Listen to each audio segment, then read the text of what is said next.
Hello दोस्तों, आपको कपिल के कहानियां चैनल में स्वागत है। बौद्ध संघ एक आदर्श और समतावादी समुदाय का उदय। गया की पावन भूमि पर बोधि वृक्ष के नीचे सिद्धार्थ गौतम को जब परम ज्ञान की प्राप्ति हुई और वे बुद्ध कहलाए, तब उनका अगला कदम केवल व्यक्तिगत मुक्ति तक सीमित नहीं था। उनके मन में संपूर्ण मानव जाति के कल्याण का एक विराट संकल्प था, एक ऐसा स्वप्न जिसमें हर प्राणी दुख से मुक्त होकर परम शांति को प्राप्त कर सके। ज्ञानोदय की गहनता ने उन्हें यह बोध कराया कि सत्य का प्रकाश व्यक्तिगत उपभोग के लिए नहीं है, बल्कि इसे फैलाने और दूसरों के जीवन को प्रकाशित करना ही इसका परम उद्देश्य है। उन्होंने अपने नवदीक्षित शिष्यों को संबोधित करते हुए एक महान सिद्धांत प्रतिपादित किया, जैसे एक दीपक अपनी लौ से अनगिनत अन्य दीपकों को प्रज्वलित कर सकता है, वैसे ही ज्ञान का प्रकाश भी बांटा जाना चाहिए। यहीं से बौद्ध संघ का औपचारिक आरंभ हुआ। यह केवल एक भौगोलिक स्थान पर रहने वाले लोगों का समूह नहीं था, बल्कि एक जीवंत, गतिशील और अनुशासित धार्मिक समुदाय सांघा था, जो सत्य, करुणा, साधना और अंतिम मुक्ति के मार्ग पर सामूहिक रूप से चलता था। यह एक ऐसा आध्यात्मिक परिवार था जिसमें हर सदस्य का उद्देश्य समान था, एक ही ध्येय था, संसार के दुखों का निवारण और परम शांति की प्राप्ति। यह एक ऐसा पवित्र गठबंधन था जहां व्यक्तिगत अहंकार विलीन हो जाता था और सामूहिक चेतना का उदय होता था, जो ज्ञान और सद्भाव के प्रकाश को फैलाता था और जहां हर हृदय दूसरे की पीड़ा को अपनी मानता था।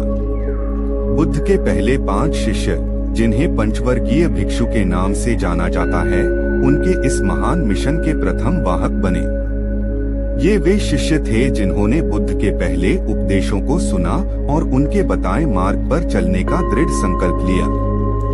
जब वे दीक्षित हो गए और उन्होंने धर्म के सार को आत्मसात कर लिया, तब बुद्ध ने उन्हें एक अद्वितीय निर्देश दिया, जो उनके सार्वभौमिक दृष्टिकोण को दर्शाता है। उन्होंने कहा, हे भिक्षुओं, बहुजन हिताय, बहुजन सुखाय, बहुत से लोगों के कल्याण और बहुत से लोगों के सुख के लिए विचरण करो। एक ही दिशा में 2 मत जाओ, ताकि अधिक से अधिक लोगों तक धर्म का संदेश पहुंच सके। यह निर्देश केवल शब्दों का समूह नहीं था, बल्कि एक दूरदर्शी रणनीति थी जिसने बौद्ध धर्म को एक व्यापक जन आंदोलन में बदल दिया। इन भिक्षुओं ने बुद्ध के संदेश को मगध की सीमाओं से परे ले जाकर दूरदराज के गांवों और नगरों तक पहुंचाया। वे बिना किसी स्वार्थ या व्यक्तिगत लाभ की इच्छा के केवल दूसरों के हित के लिए यात्रा करते थे, अपनी झोली में केवल धर्म का संदेश लिए और अपने हृदयों में असीम करुणा। उनका लक्ष्य केवल कुछ व्यक्तियों को नहीं, बल्कि समाज के हर कोने में व्याप्त पीड़ा को समाप्त करना था। उनकी यात्राएं मात्र भौगोलिक विस्तार नहीं थीं, बल्कि वे एक आध्यात्मिक लहर थीं जिसने लोगों के हृदयों को छुआ और उन्हें एक बेहतर जीवन की ओर प्रेरित किया, एक ऐसा जीवन जिसमें शांति, नैतिकता और आत्मज्ञान सर्वोपरि थे। धीरे धीरे बुद्ध के साथ और भी शिष्य जुड़ते गए, केवल भिक्षु ही नहीं, बल्कि गृहस्थ अनुयायी भी। यह संघ केवल साधु संतों तक ही सीमित नहीं रहा, बल्कि इसमें समाज के हर वर्ग के लोग शामिल हुए। शक्तिशाली राजकुमार और महाराजा, जो अपने राज्यों का संचालन करते थे और जिनकी सत्ता निर्विवाद थी। साधारण किसान और परिश्रमी व्यापारी, जो अपनी आजीविका कमाने के लिए दिन रात मेहनत करते थे और जिनकी ईमानदारी ही उनकी पूंजी थी। धनी श्रेष्ठी और दीनहीन निर्धन, जिन्हें समाज में अक्सर उपेक्षित समझा जाता था और जो अपने अस्तित्व के लिए संघर्ष करते थे, एक रोटी के लिए भी तरसते थे। प्रतिष्ठित स्त्रियां, जिन्होंने उस समय के पितृसत्तात्मक समाज में भी अपनी पहचान बनाई और ज्ञान की प्यास बुझाने आईं। और बच्चे, जो भविष्य के प्रतीक थे और जिनकी जिज्ञासा अनंत थी, सभी ने इस संघ में अपनी जगह पाई। यह एक अभूतपूर्व समतावादी आंदोलन था जहां जाति, वर्ग, लिंग या सामाजिक स्थिति का यहाँ कोई भेद नहीं था। संघ में सभी को समान माना जाता था और उनका योगदान समान रूप से मूल्यवान था।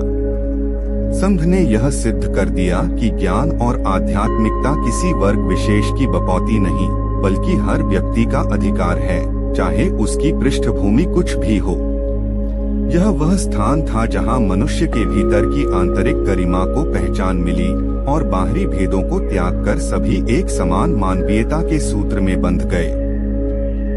संघ ने एक ऐसे समाज का स्वप्न देखा और उसे साकार किया, जहां प्रत्येक व्यक्ति को उसके आंतरिक मूल्य के आधार पर आंका जाता था, न कि उसके सामाजिक दर्जे या जन्म के आधार पर। यह अपने समय में एक क्रांतिकारी अवधारणा थी, जिसने सामाजिक संरचनाओं को चुनौती दी और एक नए, अधिक न्यायपूर्ण विश्व का मार्ग प्रशस्त किया, जहां हर कोई अपने आध्यात्मिक विकास के लिए समान अवसर पा सकता था। संघ के सिद्धांत और उनका सामाजिक प्रभाव। एक गहरा विश्लेषण। संघ का मुख्य नियम समानता, सेवा और साधना पर आधारित था। ये 3 स्तंभ संघ की नींव थे, जिस पर उसका पूरा ढांचा टिका हुआ था और जिसने उसे अटूट बनाए रखा। सभी सदस्य एक ही उद्देश्य के लिए मिलकर काम करते थे, परम सत्य को जानना, दुखों से मुक्त होना और दूसरों को भी मुक्ति के मार्ग पर चलने में सहायता करना। यह केवल एक धार्मिक समूह नहीं था, बल्कि एक आत्म जागरूकता और सामाजिक सेवा का केंद्र था, जहां हर व्यक्ति अपनी क्षमता के अनुसार योगदान देता था। संघ एक ऐसा पवित्र स्थान था जहां सभी लोग मिलकर ज्ञान का आदान प्रदान करते, ध्यान का अभ्यास करते और एक दूसरे को नैतिक, करुणामय और आध्यात्मिक जीवन जीने के लिए प्रेरित करते थे। यहाँ गुरु और शिष्य के बीच ज्ञान का प्रवाह निरंतर बहता था और हर व्यक्ति दूसरों के अनुभवों से सीखता था, मानो एक विशाल पुस्तकालय हो जहाँ हर कोई एक दूसरे का ज्ञानवर्धक ग्रंथ था। यह एक सहयोगात्मक वातावरण था जहाँ प्रतिस्पर्धा नहीं, बल्कि सद्भाव और सहयोग ही प्रधान था, जहाँ एक की उन्नति दूसरे की प्रेरणा बनती थी। भिक्षु और भिक्षुनियाँ एक दूसरे के प्रति आदर और सम्मान रखते थे और प्रत्येक सदस्य दूसरे के आध्यात्मिक उत्थान में सहायक होता था। वे अपने अनुभवों को साझा करते थे, एक दूसरे को प्रेरित करते थे और सामूहिक ध्यान सत्रों के माध्यम से अपनी आंतरिक शांति को गहरा करते थे, जिससे एक सामूहिक ऊर्जा का निर्माण होता था जो पूरे वातावरण को सकारात्मकता से भर देती थी। इस प्रकार संघ केवल व्यक्तिगत मुक्ति का मार्ग नहीं था, बल्कि सामूहिक चेतना का उत्थान था, जहां हर आत्मा दूसरे की सहायता के लिए तत्पर रहती थी, एक ही नाव में सवार होकर मुक्ति के सागर की ओर बढ़ती हुई। संघ ने केवल व्यक्तिगत आध्यात्मिक विकास पर ही जोर नहीं दिया, बल्कि समाज में नैतिक मूल्यों, शांति और सद्भाव को स्थापित करने में भी एक महत्वपूर्ण भूमिका निभाई। इसने लोगों को अहिंसा, प्रेम, करुणा, मैत्री और निस्वार्थ सेवा का उच्चतर पाठ पढ़ाया, जिससे एक अधिक न्यायपूर्ण और समतावादी समाज का निर्माण हो सके। जिस समय समाज में जातिगत भेदभाव, अस्पृश्यता और विभिन्न प्रकार की सामाजिक असमानताएं व्याप्त थीं, जहां कुछ लोगों को जन्म के आधार पर ही श्रेष्ठ माना जाता था और कुछ को निम्न, उस समय संघ ने एक ऐसा वैकल्पिक मॉडल प्रस्तुत किया जहां सभी मनुष्य समान थे और सभी को अपनी आध्यात्मिक क्षमता को विकसित करने का अवसर प्राप्त था। संघ ने लोगों को सिखाया कि सच्ची शक्ति धन या पद में नहीं, बल्कि नैतिक आचरण और आंतरिक शांति में निहित है, और यही सच्चा धन है जो कभी समाप्त नहीं होता। इसने परिवारों और समुदायों में शांतिपूर्ण सहअस्तित्व को बढ़ावा दिया और विवादों को अहिंसक तरीकों से सुलझाने की प्रेरणा दी, जिससे रक्तपात और कलह कम हो। संघ के सदस्यों ने अपने व्यवहार से यह दिखाया कि कैसे एक शांतिपूर्ण और करुणामय जीवन जिया जा सकता है, जिससे समाज में सकारात्मक बदलाव आ सके। उन्होंने दूसरों की सेवा को अपना परम कर्तव्य माना, चाहे वे बीमार हों, गरीब हों या समाज से बहिष्कृत, उन्हें गले लगाया और उनकी मदद की। इस प्रकार संघ ने केवल उपदेश ही नहीं दिए, बल्कि अपने आचरण से उन मूल्यों को जिया, जिससे वह लाखों लोगों के लिए एक प्रेरणा स्रोत बन गया, एक जीवित उदाहरण कि कैसे एक नैतिक समाज संभव है। इसके अतिरिक्त संघ ने धार्मिक नियमों, विनय का एक सुव्यवस्थित ढांचा भी विकसित किया, जो भिक्षुओं और भिक्षुणियों के अनुशासन और आध्यात्मिक उन्नति के लिए अत्यंत आवश्यक था। ये नियम केवल बाहरी आचार संहिता नहीं थे, बल्कि वे आंतरिक शुद्धता और आत्मनियंत्रण के लिए एक मार्गदर्शक थे, जो व्यक्ति को उसके स्वयं के भीतर झांकने और अपनी कमजोरियों पर विजय पाने में मदद करते थे। विनय के नियम भिक्षुओं को एक व्यवस्थित जीवन शैली अपनाने में मदद करते थे, जिससे वे अपने आध्यात्मिक लक्ष्यों पर अधिक ध्यान केंद्रित कर सकें, अनावश्यक विचलनों से बच सकें। इन नियमों ने संघ को एक संगठित और प्रभावी संस्था के रूप में बनाए रखने में महत्वपूर्ण भूमिका निभाई, जिससे वह आने वाली पीढ़ियों तक बुद्ध के संदेश को अक्षुण्ण रूप से संरक्षित कर सका। विनय के नियम जैसे कि सादगी, अहिंसा, ईमानदारी और इंद्रियों पर नियंत्रण ने एक ऐसे समुदाय का निर्माण किया जो सामाजिक बुराइयों से परे था और जो आध्यात्मिक उत्थान के लिए समर्पित था। इन नियमों ने संघ के भीतर सामंजस्य और व्यवस्था बनाए रखी, जिससे संघ के सदस्य बिना किसी बाधा के अपने आध्यात्मिक मार्ग पर आगे बढ़ सकें और एक दूसरे के लिए उदाहरण बन सकें। यह अनुशासन ही था जिसने संघ को सदियों तक जीवित रखा और उसे एक शक्तिशाली आध्यात्मिक आंदोलन के रूप में स्थापित किया, जो समय की कसौटी पर खरा उतरा। संगठन में शक्ति और साझा ज्ञान का चिरस्थायी महत्व एक गहन चिंतन। यह कहानी हमें एक अत्यंत महत्वपूर्ण और शाश्वत सत्य सिखाती है। जब लोग एक साथ मिलकर किसी उच्चतर उद्देश्य या परम सत्य के लिए एकाग्र होकर काम करते हैं, तो समाज में एक असाधारण और स्थायी बदलाव आता है। यह बदलाव इतना गहरा होता है कि उसकी गूंज सदियों तक सुनाई देती है, पीढ़ियों को प्रेरित करती रहती है। व्यक्तिगत प्रयासों की अपनी सीमाएं होती हैं।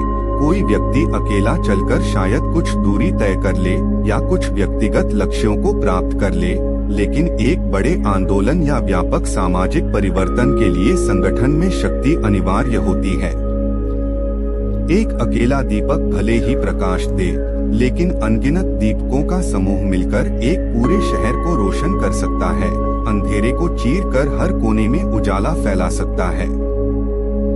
यही सामूहिक शक्ति का सार है, यह विश्वास कि हम एक साथ मिलकर अकेले से कहीं अधिक कर सकते हैं। बौद्ध संघ इसका एक जीवंत और ऐतिहासिक उदाहरण है। बुद्ध ने केवल ज्ञान का उपदेश नहीं दिया, बल्कि उन्होंने एक ऐसा सुदृढ़ और अनुशासित समुदाय संघ बनाया जो उस ज्ञान को प्रसारित कर सके, उसे जीवित रख सके और उसे आने वाली पीढ़ियों तक अखंड रूप से पहुंचा सके। यह संघ ही वह सशक्त माध्यम बना जिसके द्वारा बुद्ध का धर्म उनके जीवन काल में और उनके महापरिनिर्वाण के बाद भी भारत से निकलकर पूरे एशिया, श्रीलंका, चीन, जापान, तिब्बत, दक्षिण पूर्व एशिया और फिर आधुनिक युग में विश्व के कोने कोने तक पहुंचा। यह संघ की संगठनात्मक शक्ति और उसके सामूहिक समर्पण का ही परिणाम था। लाखों लोग संघ के माध्यम से बुद्ध के संदेश से जुड़े, अपने जीवन में परिवर्तन लाए और इस ज्ञान को आगे बढ़ाया, जिससे यह एक निरंतर बहती हुई नदी की तरह फैलता रहा। यह संघ ही था जिसने धर्म के सिद्धांतों को संरक्षित किया, उन्हें लिखा और उन्हें भविष्य की पीढ़ियों के लिए एक अमूल्य धरोहर के रूप में सौंप दिया, जिससे बुद्ध के शब्दों की शुद्धता बनी रहे। संघ शक्ति है और यह शक्ति केवल संख्या में नहीं, बल्कि साझा उद्देश्य, अटूट सहयोग, सामूहिक प्रयासों और प्रत्येक सदस्य के निस्वार्थ योगदान में निहित है। हर सदस्य, चाहे वह भिक्षु हो या गृहस्थ, राजा हो या निर्धन, अपने तरीके से इस सामूहिक प्रयास में योगदान देता था, अपनी छोटी सी भी कोशिश से एक बड़ा अंतर पैदा करता था। यह आपसी सहयोग और निस्वार्थ सेवा ही थी जिसने संघ को एक अजेय शक्ति बना दिया, एक ऐसा गढ़ जिसे कोई बाहरी आक्रमण या आंतरिक कलह भंग नहीं कर सका। जब ज्ञान को उदारता पूर्वक साझा किया जाता है, जब एक व्यक्ति का अनुभव दूसरे के लिए मार्गदर्शक प्रकाश बन जाता है और जब सामूहिक बुद्धिमत्ता को एक साथ लाया जाता है, तभी साझा ज्ञान ही सच्चा मार्गदर्शन बन जाता है, एक ऐसा मार्ग जो सभी को मुक्ति की ओर ले जाता है। यह हमें सिखाता है कि महान कार्य अकेले नहीं किए जाते, वे तभी सफल होते हैं जब लोग एक साथ आते हैं, एक दूसरे का समर्थन करते हैं और सामूहिक रूप से एक साझा और उदात्त लक्ष्य की ओर निस्वार्थ भाव से बढ़ते हैं। बौद्ध संघ की स्थापना इस बात का अकाट्य प्रमाण है कि आध्यात्मिक विकास और व्यापक सामाजिक कल्याण के लिए एक संगठित, नैतिक, करुणामय और समर्पित समुदाय कितना महत्वपूर्ण है। यह हमें बताता है कि सच्चा परिवर्तन व्यक्तिगत प्रयासों से शुरू होता है, लेकिन एक शक्तिशाली समुदाय के माध्यम से ही वह स्थायी और सार्वभौमिक हो पाता है। यह हमें यह भी याद दिलाता है कि जब हम अपने व्यक्तिगत लाभ से ऊपर उठकर एक बड़े लक्ष्य के लिए काम करते हैं, तब हम न केवल अपने जीवन को बल्कि दूसरों के जीवन को भी बदल सकते हैं और एक ऐसी विरासत छोड़ सकते हैं जो आने वाली पीढ़ियों को प्रेरित करती रहेगी, उनकी राह रोशन करती रहेगी। संघ की यह विरासत आज भी उतनी ही प्रासंगिक है जितनी सदियों पहले थी। यह हमें सिखाती है कि यदि हम समाज में सकारात्मक परिवर्तन लाना चाहते हैं, तो हमें व्यक्तिगत प्रयासों से परे जाकर एक साथ काम करना होगा। क्या आप भी किसी ऐसे उद्देश्य से जुड़ना चाहेंगे जो सामूहिक प्रयासों से ही साकार हो सके? अगर आप ऐसे ही कहानी सुनना चाहते हो तो कपिल के कहानियाँ चैनल को सब्सक्राइब कर दो और अपने दोस्तों फैमिली को भी शेयर कर दो और आप कमेंट करके जरूर बताना कि कहानी कैसे लगी।